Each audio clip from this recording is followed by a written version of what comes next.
បាទសូមជម្រាបសួរបងប្អូនអរគ្នាបាទសូមស្វាគមន៍មកកាន់សហគមន៍ចិញ្ចឹមកង្កែបបាទកម្ពុជាបាទបងប្អូនអរគ្នាហើយនេះបងប្អូនអរគ្នាខ្ញុំទំនេរពេលយប់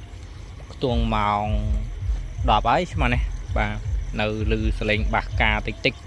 បាទនិយាយទៅម៉ោងស្មើនេះគឺម៉ោងបងប្អូនសម្រានកំពុងតាអ្នកខ្លះកំពុងតាលងលាក់បាទអ្នកខ្លះកំពុងតាបាទនៅមើលទូរស័ព្ទបាទហ្នឹងហើយអានេះជាការងារបន្ទាប់បន្សំរបស់ខ្ញុំដែលខ្ញុំប្រឹងបង្កើតវាឡើងដោយផ្ទាល់ដៃលោះហើយអ្វីដែលយើងខំប្រឹងគឺទោះបីជាពេលយប់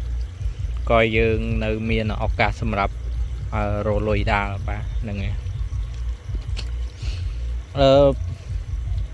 ណាមួយខ្ញុំអត់ចូលចិត្តប្រាក់ខែបាទមនុស្សខ្ញុំជាមនុស្សម្នាក់ដែលមិនចូលចិត្តយកប្រាក់ខែបាទហ្នឹងនិយាយទៅការលើកមុនខ្ញុំមានការងារធ្វើបាទប្រាក់ខែ700បាទហ្នឹងហើយក៏ប៉ុន្តែសម្រាប់កលេសមកបច្ចុប្បន្នបាទបើសិនយើងលក់តាមមួយតង់បាទយើងបាន400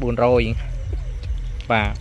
មួយតង់នេះ400ណាបាទ$400អញ្ចឹងសួរតែខ្ញុំបន្តនៅធ្វើការទៀតឬមួយក៏យ៉ាងម៉េចបាទហ្នឹងហើយខ្ញុំគិតច្បាស់ដែរបាទគឺខ្ញុំអត់បន្តធ្វើការទេបាទគឺចាប់ផ្ដើមរកស៊ីដល់ខ្លួនឯងបាទមិនថាវាទទួលបានចំណូលតិចឬមួយក៏ច្រើនបាទគឺវាជាកម្លាំងញើសឈាមដែលបានមកដោយការខំប្រឹងប្រែងណាបងប្អូនអរគ្នាបាទនឹងនៅក្នុងទៀតបាទយប់ស្មានណាគឺខ្ញុំមកដើរដាក់ចំណីឲ្យកង្កែបបាទហ្នឹងហើយមានបងក៏សួរថាពេលថ្ងៃមិនដាក់បាទហ្នឹងពេលថ្ងៃអត់មានពេលតនេបងប្អូនអរគ្នាបាទពេលថ្ងៃរវល់ច្រើនហើយពេលយប់ប៉ះណាខ្ញុំឆ្លៀតបាទឆ្លៀត1ម៉ោង2ម៉ោងសម្រាប់វាអញ្ចឹងណាបាទជួនកាលមុខរបរហ្នឹងវាមិនមែនជាមុខរបរដែលយើងគេហៅថាយើងចាប់ទុកវាជាគោលជំហរមួយទេបាទគ្រាន់ថានៅថ្ងៃណាមួយបាទវានឹងអាចរកចំណូលឲ្យយើងនៅពេលដែលយើងនៅផ្ទះអត់ការងារបាទហ្នឹងហើយកុំច្រឡំបងប្អូនអរគ្នាមានពេលខ្លះមនុស្សយើងមានពេលខ្លះបាទហៅថាអត់ការងារគឺអត់ទាំងម្ដាយបាទរកតែការងារធ្វើចង់យ៉ាប់បាទហ្នឹងហើយនោះបងប្អូនអរគ្នាសត្វតកូនទៅក្នុងទៀតណាបាទហ្នឹងហើយពេលខ្លះអត់ការងារហើយអត់លុយចាយទៀតហើយគ្មានចំណេះទៀតគ្មានចំណេះជំនាញគ្មានចំណេះដឹងសម្រាប់បង្កើតមុខរបរបាទគឺខ្ញុំបារម្ភអំពីកលៈទេសៈហ្នឹងពេលខ្លះមនុស្សយើងពេលដល់ឡើងគឺឡើងសឹងតែมันខ្វះទេលុយចាយបាទពេលដែលធ្លាក់កូនគឺរោតែ100ដាក់នៅកប៉ាល់រោតែ10000ណាបើយើងនិយាយថារោតែ10000ដាក់ក្នុងកប៉ៅយ៉ាប់បាទរោតែ5000ដាក់ចូលក្នុងកប៉ៅក៏រៀងយ៉ាប់បាទវាអត់មានណាបាទអញ្ចឹងបានថានៅពេលដែលយើងឡើងបាទកុំភ្លេចបាទបង្កើតមុខរបរអ្វីមួយដែលយើងគិតថានៅពេលដែលយើងធ្លាក់កូដនៅថ្ងៃណាមួយបាទយើងមានមុខរបរហ្នឹងសម្រាប់ទប់ទល់ហើយសម្រាប់រកលុយឲ្យយើងបាទហ្នឹងហើយអញ្ចឹងមានបងខ្លះគាត់បាទគាត់ដូចជានៅពេលដែលគាត់មានបញ្ហាធ្លាក់ចុះបាទសេដ្ឋកិច្ចអីហ្នឹងបាទគឺគាត់រៀងបាក់ទឹកចិត្តបាទ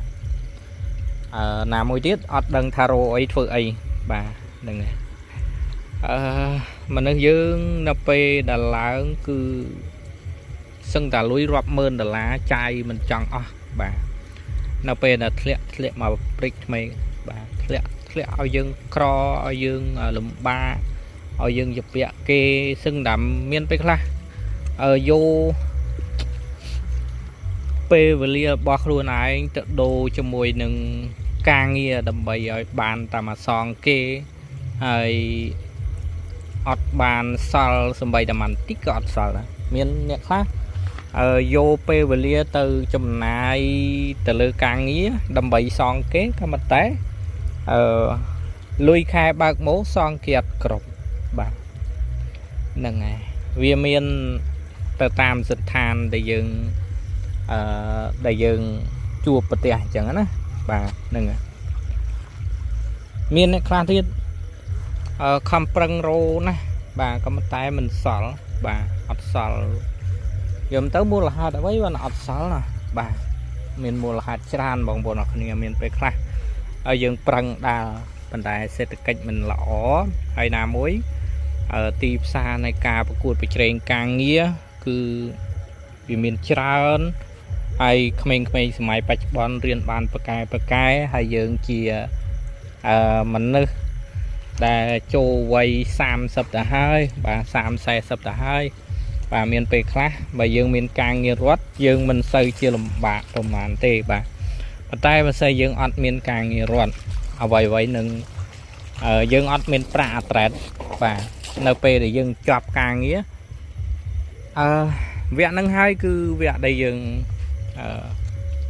ខ្លួនរបស់យើងបើសិនជាអត់មានលុយនៅខ្លួនហើយអត់មានមុខរបរទៀតគឺចាប់ផ្ដើមធ្លាក់កោតដែរបាទធ្លាក់ម្ដងតិចរហូតទាល់តែសឹងតែមានអ្នកខ្លះងើបអត់ចង់រួចចម្រៃមានអ្នកខ្លះបាទខ្ញុំពាក់នេះសិនបាទសារថាយើងត្រូវការដាក់ចំណីឲ្យវាបាទហ្នឹងហើយអូយវានេះហ่ะវាអត់ជាប់ល្អបាទវាអត់ជាប់ល្អទេបាទហ្នឹងហើយ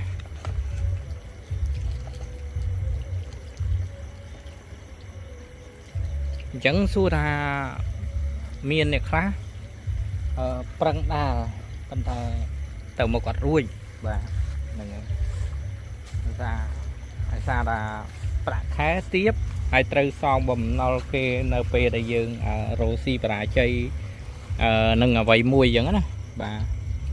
អូបាត់នេះតាណាបាត់សូនបាទបងប្អូនអរគ្នាបាទអូនោះកតោណាស់សូនណាស់ខ្ញុំដាក់មិនចេះជាប់បាទហ្នឹងហើយគ្មានជំនាញទៅលើការដាក់បែបហ្នឹងបាទបើដាក់អញ្ចឹងទៅវាបាំងបាទបាំងទៅមើលអត់ឃើញកូនកែបបាទបើដាក់អញ្ចឹងទៅវាចុះខ្លាំងពេកបាទបាក់អញ្ចឹងណាបាទហ្នឹងហើយអូខេហើយខ្ញុំដាក់បានហើយបាទអញ្ចឹងខ្ញុំឆ្លៀតយប់ឡើងយើងឆ្លៀតមករោស៊ីពេលទំនេរបាទខ្ញុំឆ្លៀតណាយប់ឡើងខ្ញុំឆ្លៀតរោឆ្លៀតបង្កើតមុខរបរពេលយប់ឡើងហើយយើងគ្រាន់តែដាក់ចំណីចោលទៅហើយទៅធ្វើការគេងអីធម្មតាក្រោយព្រឹកឡើងដាក់ចំណីដូរទឹក 2-3 នាទីដាក់ចំណីហើយដើរចោលយើងចាំតែ3តង់យើងបំវល់លក់ក្នុងមួយខែហើយយើងលក់តែ$200ចុះក្នុងមួយខែណាបាទអញ្ចឹងប្រាក់ខែយើង$200មើលបូកបញ្ចូលគ្នាមក400បាទឬមកក៏យើងខាច់ថ្លៃចំណីអស់100ចុះបាទយើងនៅសល់100ដែរបាទ